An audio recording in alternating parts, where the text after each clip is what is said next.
सवाल है, भारत और पाकिस्तान के युद्ध विराम की रेखा क्या कहलाती है? सही जवाब होगा नियंत्रण रेखा। एलओसी भारत पाकिस्तान के बीच में युद्ध विराम रेखा है।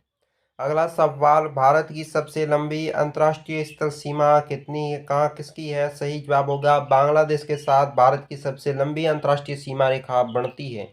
बात करते हैं अगला सवाल, भारत की सबसे छोटी अंतर्राष्ट्रीय स्थल सीमा कौन सी है? सही जवाब होगा अफगानिस्तान के साथ भारत की सबसे छोटी अंतर्राष्ट्रीय स्थल सीमा बनाता है। अगला सवाल है आपके लिए, पड़ोसी देश की सीमा से जुड़े भारतीय राज्यों की कुल संख्या कितनी है? सही जवाब होगा 17 राज्य ऐसे हैं जो पड़ोसी देशों के सीमा के साथ जुड़े हुए हैं। अगला सवाल है, भारत और श्रीलंका के मध्य में स्थित पुल कौन सा है? सही जवाब होगा आदम का पुल भारत और श्रीलंका के मध्य स्थित है। बात करते हैं अगला सवाल, बांग्लादेश से तीन तरफ से घिरा हुआ राज्य कौन सा है? सही जवाब होगा त्रिपुरा बांग्लादेश से तीनों तरफ से घिरा हुआ राज्य है। अगला सवाल बनता है, भारत के दक्षिण में स्थित पड़ोसी देश कौन सा है? इसका सही जवाब होगा श्रीलंका भारत के दक्षिण में स्थित पड़ोसी देश है।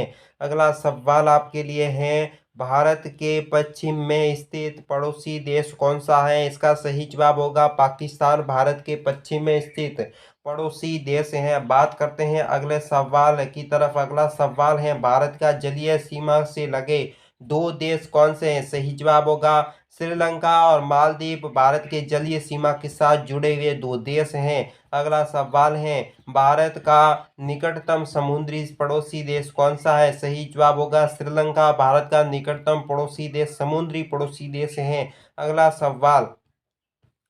सवाल है, भारत के पूर्व में स्थित पड़ोसी देश कौन सा है? सही जवाब होगा बांग्लादेश और म्यांमार भारत के पूर्व दिशा में स्थित पड़ोसी देश हैं। बात करते हैं अगले सवाल की तरफ। अगला सवाल है, पाकिस्तान और अफगानिस्तान की बीच की सीमा रेखा क्या कहलाती है? सही जवाब होगा डूरंड रेखा भारत और पाकिस्तान और अफगानिस्तान के बीच में स्थित रेखा है। अगला सवाल आपके लिए बनता है, भारत और चीन के बीच की सीमा रेखा क्या कहलाती है? सही जवाब होगा मैकमोहन रेखा के नाम से जानी जाती है। अगला सवाल है, अफगानिस्तान की सीमा से लगा एक मात्र भारतीय राज्य कौन सा है? सही जवाब होगा जम्मू कश्मीर अफगानिस्तान की सीमा से लगा हुआ भारत का एकमात्र राज्य है। अगला सवाल, भारत और पाकिस्तान के बीच नियंत्रण रेखा एलओसी का निर्धारण कब हुआ था? सही जवाब 1972 में शिमला समझौते के तहत भारत और पाकिस्तान की सीमा रेखा का मामला सुलझाया गया था। अगला सवाल है, मिसाइल का पिता का किसे कहा जाता है? सही जवाब होगा वर्नर वॉन ब्राउन को मिसाइलों का पिता के नाम से जाना जाता है। अगला सवाल बनता है, डीआरडीओ के प्रथम अध्यक्ष कौन थे? इसका सही जवाब होगा डॉक्टर डी कोठारी डीआरडीओ के प्रथम अध्यक्ष बने थे। अगला सवाल है, आईजीएमडीपी द्वारा देश की पहली मिसाइल थी कौन सी थी? सही जवाब होगा पृथ्वी, जो आईजीएमडीपी की पहली मिसाइल पृथ्वी थी। इसका अगला सवाल देख लेते हैं, कम दूरी के लिए अग्नि फर्स्ट का विकास शुरू किया गया था? इसका सही जवाब होगा सन 1999 में कम दूरी की मिसाइल अग्नि फर्स्ट का विकास कार्य शुरू किया गया था।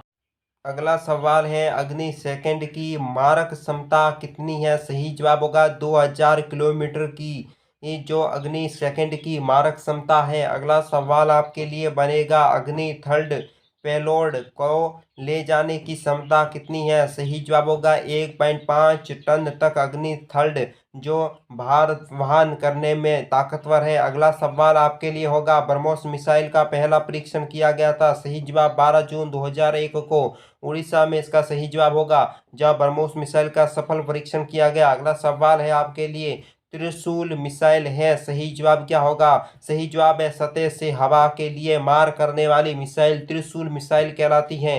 देखते हैं अगला सवाल आपके लिए बनता है, अवरक्त प्रतिबिंब जो आईआईआर का प्रयोग है? सही जवाब होगा नाग मिसाइल में अवरक्त प्रतिबिंब बनता है। अगला सवाल आपके लिए है, विश्व में डाकघरों का सबसे बड़ा जाल किस देश में है? सही जवाब होगा भारत देश में विश्व में डाकघरों का सबसे बड़ा जाल पाया जाता है। देखते हैं अगला सवाल आपके लिए बनता है, भारत में डाकघरों की संख्या लगभग कितनी है? सही जवाब होगा लगभग 1,50,000 यानी 1.5 लाख भारत में डाकघरों की संख्या है। अगला सवाल आपके लिए बनता है, भारत में आधुनिक डाक प्रणाली का प्रारंभ कब हुआ? सही जवाब 1854 ईस्वी में। अगला सवाल है आपके लिए, पहली डाक टिकट जारी की गई थी? इसका सही जवाब होगा कराची में पहली डाक टिकट जारी की गई थी। देखते हैं अगला सवाल। अगला सवाल है, भारत को विभाजित किए गए डाकघर जोन हैं? सही जवाब होगा 8 डाकघर जोन भारत को विभाजित करते हैं, जो सबसे बड़े हैं। अगला सवाल आपके लिए है, डाक सूचकांक 8 के अंतर्गत शामिल राज्य कौन सा है? सही जवाब होगा बिहार और झारखंड डाक सूचकांक 8 में सम्मिलित किए गए हैं। अगला सवाल है आपके लिए, भारत में डाक सूचकांक के अंतर्गत देश के सर्वाधिक राज्यों की संख्या कितनी है? सही जवाब होगा 6 है, जो डाक सूचकांक के अंतर्गत देश के राज्य आते हैं। अगला सवाल है, भारत में डाक सूचकांक प्रणाली है? सही जवाब होगा 1972 में भारत में डाक सूचकांक प्रणाली की शुरुआत की गई थी। अगला सवाल आपके लिए बनता है, सवाल है, पिन कोड या डाक सूचकांक का प्रथम अंक प्रदर्शित करता है? सही जवाब होगा जॉन को पिन कोड और डाक सूचकांक प्रथम अंक प्रदर्शित करता है। अगला सवाल होगा, भारत में कार्यरत कुल डाकघरों का ग्रामीण क्षेत्रों में कार्यरत कितना है? सही जवाब होगा 89%, 89% है। अगला सवाल देख लेते हैं। अगला सवाल है, भारत में पहली एसटीडी सेवा शुरू हुई थी? इसका सही जवाब होगा लखनऊ कानपुर। लखनऊ से कानपुर तक भारत की पहली एसटीडी सेवा शुरू की गई थी। अगला सवाल है, भारत में प्रथम हवाई डाक सेवा की शुरुआत हुई थी? सही जवाब होगा इलाहाबाद से नैनी के मध्य भारत की प्रथम हवाई डाक सेवा की शुरुआत की गई थी। अगला सवाल है आपके लिए, भारत में प्रथम तार सेवा की शुरुआत हुई थी? सही जवाब होगा कोलकाता और डायमंड हार्बर के मध्य भारत में प्रथम तार सेवा शुरुआत की गई थी। अगला सवाल देख लेते हैं। अगला सवाल, भारत में अंतिम टेलीग्राम भेजा गया था? सही जवाब होगा 14 जुलाई 2013 को भारत में अंतिम टेलीग्राम भेजा गया था। अगला सवाल है आपके लिए, संपूर्ण विश्व में संसार का सबसे तेज और सस्ता साधन कौन सा है? सही जवाब ईमेल।